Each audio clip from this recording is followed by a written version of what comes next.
बड़ी और अहम खबर बड़ौदा उपचुनाव की तारीख का ऐलान। बड़ौदा उपचुनाव की तारीख का ऐलान आपको बता दें कि आज जो है किया जाना है और 3 नवंबर को होगा बड़ौदा उपचुनाव। बड़ी और अहम खबर इस वक्त तमाम दर्शकों तक बता रहे हैं। बड़ौदा उपचुनाव की तारीख का ऐलान हो गया है और इसी बीच आपको जानकारी दे दें कि 3 नवंबर को होगा बड़ौदा उपचुनाव। 3 नवंबर को होगा बड़ौदा उपचुनाव। चुनाव आयोग की अहम बैठक हुई। इस बैठक में उपचुनाव को लेकर तारीखों का ऐलान किया गया। बड़ौदा उपचुनाव की तारीख का ऐलान हो गया। 3 नवंबर को होगा बड़ौदा उपचुनाव। बड़ी और अहम खबर तमाम दर्शकों तक इस वक्त हम पहुंचा रहे हैं। हरियाणा में सोनीपत जिले की बड़ौदा सीट पर उपचुनाव की तारीख का ऐलान हो गया है। 3 नवंबर को होगा बड़ौदा उपचुनाव। आपको बता दें कि बड़ौदा की सीट कांग्रेस के विधायक श्री कृष्ण हुड्डा के निधन के बाद खाली हुई है। बड़ौदा उपचुनाव की तारीख का ऐलान आज हो गया है। 3 नवंबर को होगा बड़ौदा उपचुनाव। ऐसे में तमाम पार्टियों की ओर से बड़ौदा विधानसभा क्षेत्र में दौरे किए जा रहे हैं। बड़ौदा विधानसभा क्षेत्र के अंतर्गत आने वाले 54 गांवों का दौरा तमाम नेताओं की ओर से किया जा रहा है। 3 नवंबर को होगा बड़ौदा उपचुनाव और फिर ऐलान हो जाएगा कि बड़ौदा की सीट किस पार्टी के हिस्से में आती है, किस पार्टी के खाते में जाती है। फिलहाल तमाम पार्टियों की ओर से बड़ौदा के अंतर्गत आने वाले 54 गांवों का दौरा किया जा रहा है। जानकारी देते 10 नवंबर को वोटों की गिनती होगी। बड़ौदा उपचुनाव की तारीख का ऐलान हो गया है। बड़ी और अहम खबर तमाम दर्शकों तक इस वक्त हम पहुंचा रहे हैं। 3 नवंबर को होगा बड़ौदा उपचुनाव। इसी के साथ जानकारी देते 10 नवंबर को वोटों की गिनती होगी। तस्वीर नवंबर में ही साफ हो जाएगी कि बड़ौदा सीट किस पार्टी के खाते में आएगी, क्योंकि देखिए बड़ौदा में उपचुनाव होने हैं और तमाम पार्टियों के नेताओं की ओर से दौरे लगातार किए जा रहे हैं। दौरे लगातार जारी हैं। विपक्षी पार्टियों की बात करें, सत्ताधारी पार्टी की बात करें, लगातार तमाम नेता बड़ौदा विधानसभा के अंतर्गत आने वाले 54 गांवों का दौरा कर रहे हैं। इसी बीच देखना होगा कि जनमत कौन सी पार्टी के खाते में जाता है, जनमत कौन सी पार्टी बटोर पाएगी। बड़ी और अहम खबर, चुनाव आयोग की अहम बैठक हुई और अहम बैठक में बड़ौदा उपचुनाव की तारीख का ऐलान किया गया। आपको जानकारी दे दें कि 3 नवंबर को होगा बड़ौदा उपचुनाव। इसी के साथ जानकारी यह भी दे दें कि 10 नवंबर को होगी वोटों की गिनती और फिर तस्वीर साफ हो जाएगी कि स्वर्गीय विधायक श्री कृष्ण हुड्डा के बाद ये सीट किनके खाते में आएगी, कौन यहां के विधायक बनेंगे और कौन सी पार्टी इस सीट को जीत पाएगी। बड़ी और अहम खबर, सोनीपत जिले की बड़ौदा सीट पर यह उपचुनाव होना है। आपको बता दें कि बड़ौदा की सीट कांग्रेस के विधायक श्री कृष्ण हुड्डा के निधन के बाद खाली हुई है। तो उपचुनाव की घोषणा आज हो चुकी है। आपको बता दें कि देश के विभिन्न राज्यों के 64 विधानसभा और 1 लोकसभा सीट पर होने वाले उपचुनाव को लेकर चुनाव आयोग की बैठक हुई है। तो चलिए ज्यादा जानकारी के लिए रुक कर लेते हैं संवाददाता मुकेश मंडल की ओर। मुकेश, बड़ौदा उपचुनाव की जो तारीख है उसका ऐलान कर दिया जा चुका है, क्या कुछ अपडेट फिलहाल आपके पास से साझा करें मुकेश? देखिए, बिल्कुल लगातार बड़ौदा उपचुनाव की बात चल रही थी और हमने सुबह ही अपने दर्शकों को बता दिया था कि हो सकता है चुनाव आयोग आज बड़ौदा उपचुनाव को लेकर जो है तारीख का डिक्लेयर कर दे, ऐलान कर दे और यही हुआ।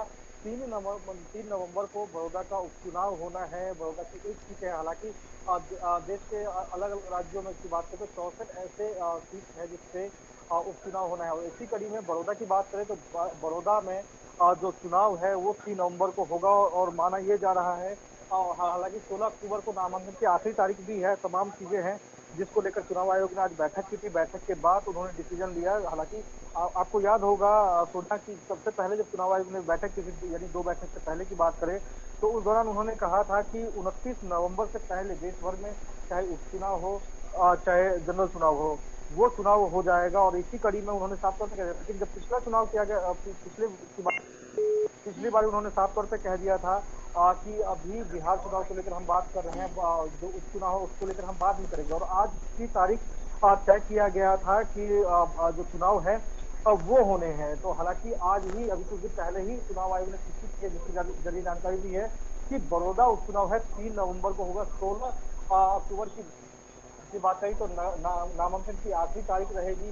19 अक्टूबर तक नामांकन वापस लेने का आखिरी दिन रहेगा। तो कहीं ना कहीं ये तमाम चीजें। हालांकि 2019 की बात करें तो श्री कृष्ण हुड्डा बड़ौदा की बात कर लें तो कांग्रेस के थे, उनको 42,566 वोट मिले थे। योगेश्वर दत्त जो रेसलर है बीजेपी के, वो थे बीजेपी से कैंडिडेट, उनको 37,726 वोट मिले थे। इसके अलावा भूपेंद्र मलिक, हालांकि आपको याद होगा जो बीजेपी जेजेपी अकेले चुनाव मैदान में गई थी, चुनाव जीतने के बाद उन्होंने गठबंधन किया, तो भूपेंद्र मलिक थे जेजेपी के, जिनको 32,480 मत मिले थे। इसके अलावा हम बात करें तो बीएसपी के कैंडिडेट थे, उनको 3,281 वोट मिले। वही आईएनडी इनेलो की बात करें तो उनको भी 3,145 वोट मिले थे। इसी कड़ी में तमाम छोटे मोटे पार्टी में निर्दलीय उम्मीदवार भी थे, लेकिन जो टक्कर थी श्री कृष्ण हुड्डा और योगेश्वर दत्त के बीच में, श्री कृष्ण हुड्डा ने बाजी मारी, लेकिन उनकी मृत्यु होने के बाद से ये सीट खाली थी। और लगातार बड़ौदा उपचुनाव को लेकर आपने देखा कि बीजेपी ने तमाम तैयारियां भी कर ली गई, अलग अलग पार्टियों की तरफ से तैयारियां भी कर ली गई है, और यही वजह है कि जेपी दलाल को चुनाव प्रभारी बनाया गया है बड़ौदा उपचुनाव को लेकर। लेकिन अब कहीं ना कहीं आज तमाम चीजें सामने आ गई है और डेट एक फिक्स हो गया है कि 3 नवंबर को उपचुनाव होना है। तो ऐसे में सरगर्मियां हैं और तेज हो जाएंगी। हालांकि कांग्रेस के खाते में ये सीट आई थी, लेकिन अब जाकर देखने वाली बात ये होगी कि कांग्रेस से कौन से उम्मीदवार होते हैं, बीजेपी से कौन से उम्मीदवार होते हैं, और ये तमाम चीजें हैं जिसको लेकर अब सरगर्मियां तेज हो जाएंगी। क्योंकि बड़ौदा एक ऐसा सीट है, 60 बहुमूल्य सीट है यहाँ पे, और लगातार कांग्रेस का यहाँ पे दबदबा रहा है। और ग्रामीण क्षेत्र में रहा है मुकेश। ऐसे में कोरोना काल के दौरान ये उपचुनाव होने हैं, तो मुकेश क्या कोई खास हिदायत आयोग की ओर से जारी की गई है? देखिए बिल्कुल, चुनाव आयोग की तरफ से साफ हिदायतें दी गई है कि जो भी मतदान करने जाएंगे, जितने भी मतदान केंद्र बनाए जाएंगे, एक मतदान केंद्र में ज्यादा से ज्यादा 1,000 जो मतदाता है वही एक बूथ पे रहेंगे। हालांकि बूथ की संख्या भी उन्होंने बढ़ाई है और एक मतदान केंद्र पर सिर्फ 1,000 वोटर ही पहुंचेंगे। इसके अलावा लास्ट में, यानी 1 घंटा पहले चुनाव का जो समय है 1 घंटा बढ़ा दिया गया है, और लास्ट में यानी जब वोटिंग खत्म होगी उस दौरान यदि कोई कोरोना संक्रमित है और उनको भी मतदान का अधिकार है, वो भी वहां पे आके लास्ट में सबसे एंड में डाल सकते हैं। हालांकि आपने देखा कि पहले क्या होता था कि मतदान केंद्र आपने देखा किसी स्कूल में बना दिया, किसी धर्मशाला में बना देते थे, फर्स्ट फ्लोर पे हो जाता था, सेकंड फ्लोर पे भी कई बार सामने आई थी चीजें। लेकिन अब साफ कह दिया है कि जो भी मतदान केंद्र है ग्राउंड फ्लोर पे ही होगा, इसके अलावा कहीं नहीं होगा। हालांकि सैनिटाइजर, मास्क, दोनों चीज जो पोलिंग बूथ है वहां पे रखा जाएगा। तमाम जो मतदाता आएंगे उनको पहले सैनिटाइज किया जाएगा, स्क्रीनिंग की जाएगी, मास्क दिया जाएगा, ग्लव्स दिया जाएगा, उसके बाद जाके वो मताधिकार का प्रयोग करेंगे।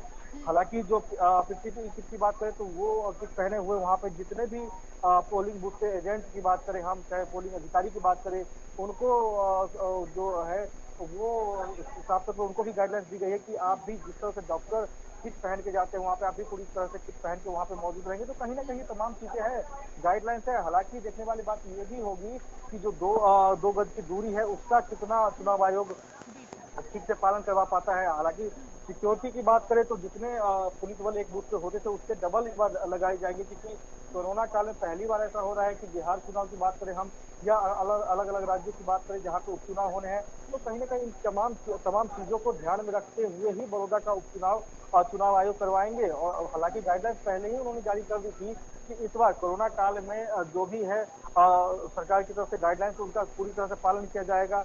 कोई भी एक दूसरे से संपर्क में ना आए, इस तरह से चीजें वहां पे रहेगी, 2 गज की दूरी रहेगी। हालांकि सील मास्क जो होता है कि अब की बार इस बड़ौदा सीट की बात करें तो देखिए कृषि मंत्री जेपी दलाल यहाँ चब्बन गांव के दौरे पर गए, ग्रामीणों की ओर से उनका विरोध किया गया। तो कृषि कानूनों को लेकर जहां कांग्रेस भी किसानों के साथ खड़ी नजर आ रही है, तो ऐसे में ये बीजेपी के लिए, जेजेपी के लिए ये चुनाव जीतना बड़ी चुनौती माना जाएगा अब की बार। देखिए लगातार आपने देखा कि 3 अध्यादेश जो कृषि अध्यादेश है उसके खिलाफ लगातार जो किसान है वो सड़कों पे आ रहे हैं, और लगातार दबाव भी बनाया जा रहा है सरकार के ऊपर, जो सरकार इस्तीफा दे दे, दुष्यंत चौटाला इस्तीफा दे दे। कहीं ना कहीं ये तमाम चीजें हैं जिसको लेकर लगातार विपक्ष पार्टी भी। बात ये है कि अगर बड़ौदा उपचुनाव के दौरान अगर हम बात करें तमाम नेताओं की, विधानसभा के 56 गांव हैं, इन गांव के दौरे पर जितने भी सरकार के नेता गए हों उनका लोगों की ओर से विरोध किया गया, चाहे पीटीआई टीचर्स आए हों, जेबीटी टीचर्स आए या फिर किसान ही आए हों। देखिए नाराजगी हर जगह जाहिर है कि किसान वर्ग की बात करें, चाहे पीटीआई टीचर की बात करें, तमाम गेस्ट टीचर्स की बात करें, जहाँ पे उनको लगता है सरकार उनके साथ नाइंसाफी करे तो वो अपनी आवाज उठाने के लिए कोई भी स्वतंत्र है। और इसी कड़ी में आपने देखा कि तमाम जो किसान हैं, हालांकि वहां पे नारे भी लगाए गए थे, सरकार के खिलाफ लगाए थे, काले झंडे भी दिखाए गए थे, लेकिन सबसे बड़ी चुनौती ये है कि जिस सीट पे कांग्रेस का दबदबा रहा है, बीजेपी की सरकार है, तो कैसे बीजेपी यहाँ पे चाहेगी कि जो उनका जो आंकड़ा है उसमें एक और ऐड हो जाए, यानी बड़ौदा से उनके उनके खाते में सीट आए। वही जो हम बात करें कांग्रेस की, तो लगातार श्री कृष्ण हुड्डा एक अच्छे कद के, बड़े कद के नेता रहे हैं, उन्होंने लगातार 2 वहां पे एमएलए बने हैं, तो कहीं ना कहीं, और इस बार जो टक्कर थी उनकी योगेश्वर दत्त से टक्कर थी, योगेश्वर दत्त की बात करें, रेसलर रहे हैं और कुछ दिन पहले ही, चुनाव से कुछ दिन पहले बीजेपी में शामिल हुए थे, उनको टिकट भी दिया गया, लेकिन जो श्री कृष्ण हुड्डा है उनके सामने उनको हार का मुंह देखना पड़ा। और यही वजह है कि लगातार बड़ौदा उपचुनाव की बातें हम पॉलिटिकल गलियारे में देख लें या फिर हम कहीं भी चले जाएं, तो हर चलिए, जगह बहुत शुक्रिया मुकेश तमाम जानकारी के। तो बड़ी और अहम खबर, बड़ौदा उपचुनाव की तारीख का ऐलान हो गया है। 3 नवंबर को यहाँ चुनाव होंगे और आपको बता दें 10 नवंबर को यहाँ